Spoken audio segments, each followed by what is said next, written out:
Welcome to Penrose Learning, where we make understanding easy.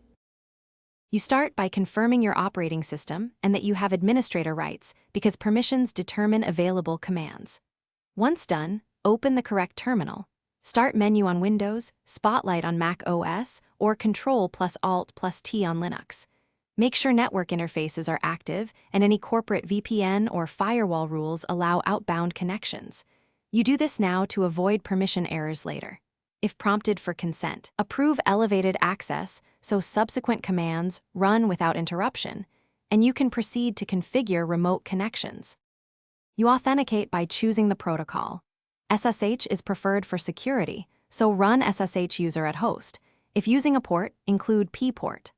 Once started, check or generate an SSH key pair and set private key permissions to 600 to prevent rejection. This ensures the server trusts your identity. Then edit your SSH config to create short aliases and preset ports or users, which speeds repeated connections. Make sure your known host's entry matches the server fingerprint to avoid man-in-the-middle prompts and smooth your workflow. You finalize by running a test connection and using verbose mode to reveal negotiation steps. SSH user at host shows where it fails. If authentication or routing fails, restart the SSH service or your network stack and retry, because many transient issues clear with a restart.